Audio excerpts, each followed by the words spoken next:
Saturday, March 22nd was day 7 and a travel day. We left Zimbabwe for Botswana by coach, with a brief stop at a 1,200-year-old baobab tree on our way out. At the border crossing, we had to stop and disinfect our shoes, that is, all of our shoes, before entering Botswana under the watchful-eyed border guards. This was supposedly to prevent the spread of hoof and mouth disease to Botswana's cattle herds. We arrived at Chobe Bush Lodge, Botswana, on the Chobe River. The area was very popular for tourists and family vacations. The resort was fully booked due to a fire in September that burned down our original resort, and another resort was closed for remodeling. Service became a bit of an issue because there were so many people. However, the rooms were luxurious, modern, and air-conditioned. We had netting around the bed again and were instructed again to keep doors locked at all times.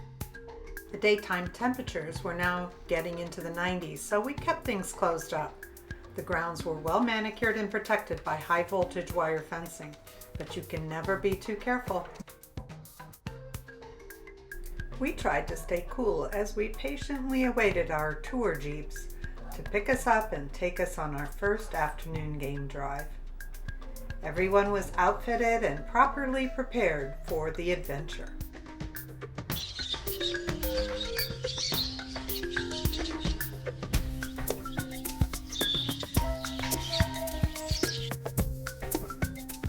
Thomas also arranged a jeep to be designated for those of us interested in birds. We were dubbed the Bird Affinity Group, or BAG for short.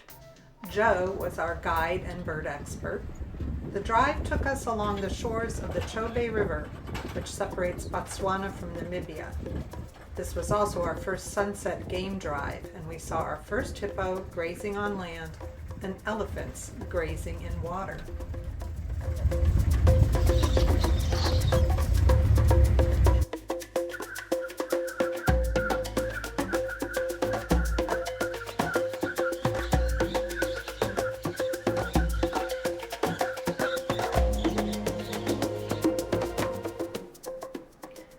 After an hour or so, we joined up with all the other jeeps and experienced our first surprise cocktail hour on the sundown game drive.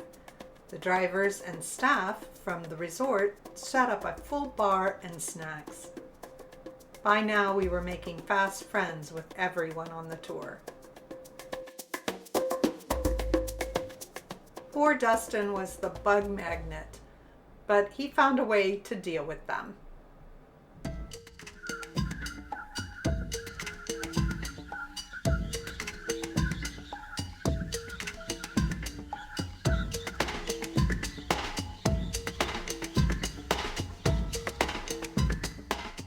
We jumped back into our jeeps, and on our way back to the resort, we came across the mama elephant and her calf, freshly bathed and looking for refreshment.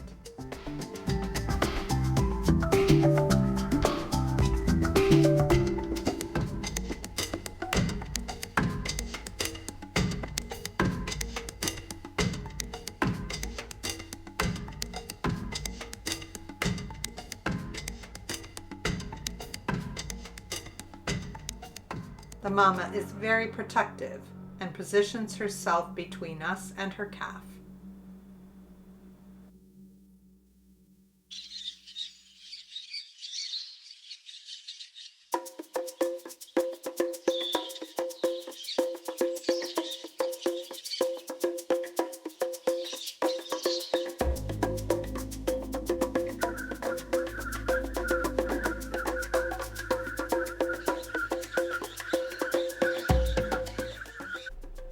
They are eventually joined by an older sibling or cousin perhaps, and the calf can't resist rolling in the dirt before heading off into the bush for the night.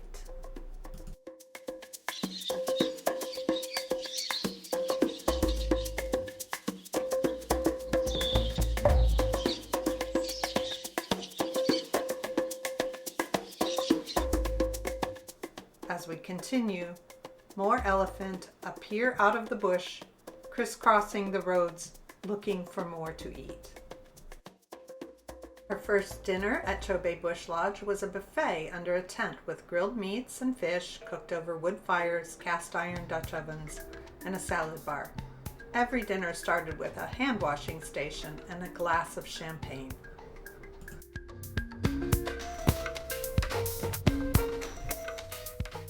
Day 8 began with a 5:45 a.m. game drive.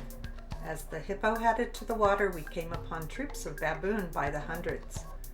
They are known to be finders of water, so bushmen will often follow the troops. There were lots of impala and, of course, birds. This is a hunting dance of the white-crowned lapwing. It's stirring up insects with its feet.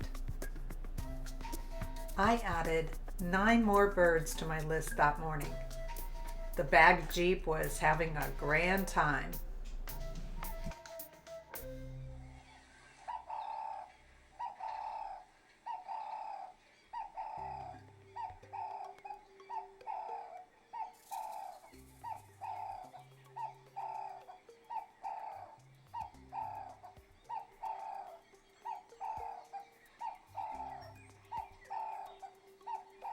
As we came upon a band of mongoose, we were hearing chatter on the radio about lions on an elephant carcass. Joe took off as fast as he could. However, by the time we got to the carcass, there were only vultures. No sign of lions that all the other vehicles had seen. Our driver Joe wasn't going to be bested. He assured us he would show us lions, so he took off on a wild 30-minute ride through the bush, and he delivered this moment to us.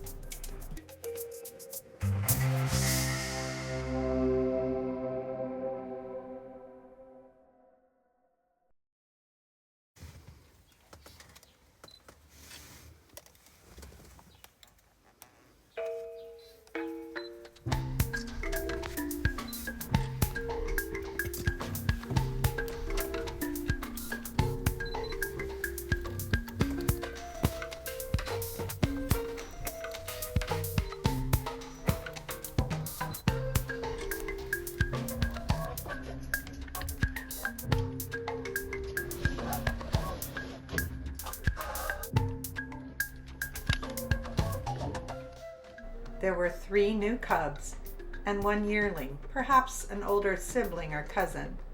When we returned to the lodge for lunch, we got to share these photos with the rest of the group.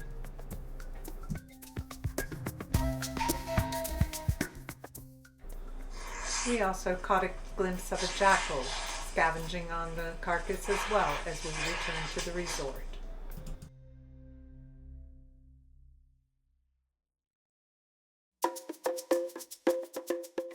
Before lunch, there were 2 more special presentations under the tent. Then that afternoon, we set off on the Chobe River cruise.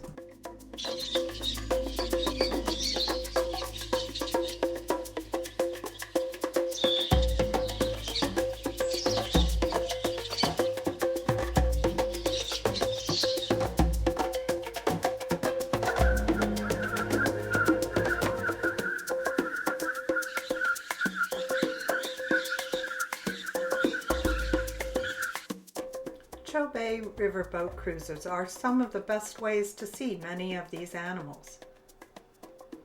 But some operators are better than others. Then there are some who are too invasive and risk harming people and the animals. Our company remained at a safe and appropriate distance from the elephants and the other wildlife, so they were never stressed or threatened. However, we felt that we witnessed some of the most amazing, authentic behaviors of elephant and the other wildlife.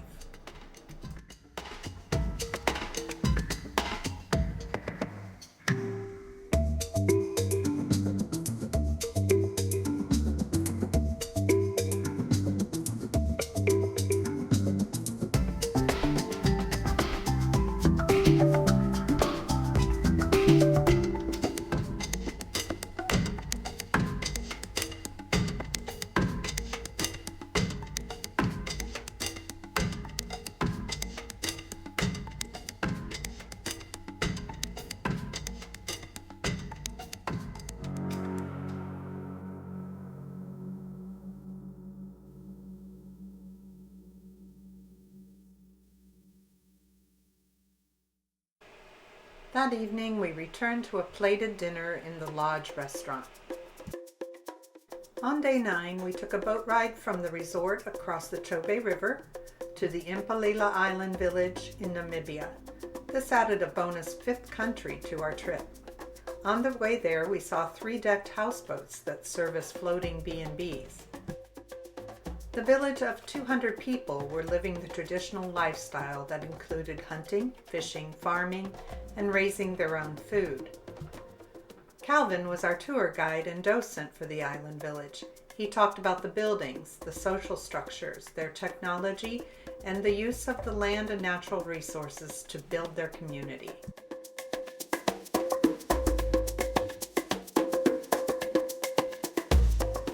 The women of the village set up their souvenirs around the baobab tree that was the center of the village. A display of ceremonial masks, drums, and arts and crafts were inside the hollow tree.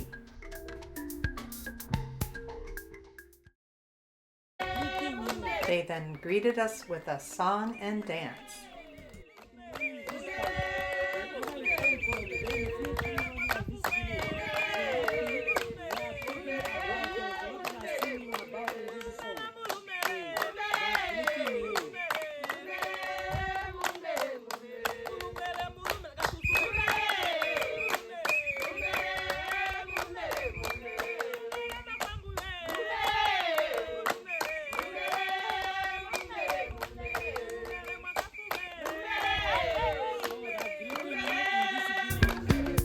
On our return trip, we passed what remains of the Chobe River Resort that burned in September.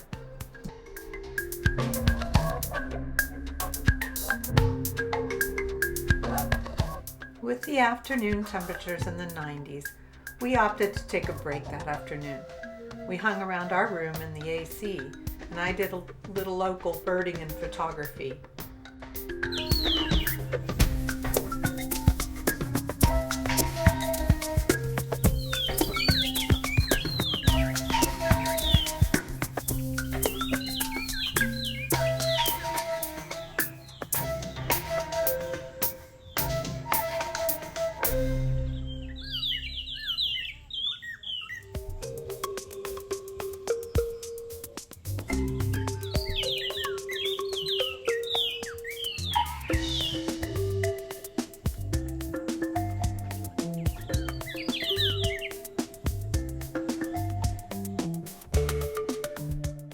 Then Ken and I enjoyed our G&Ts and the breathtaking scenery at the Sunset Bar.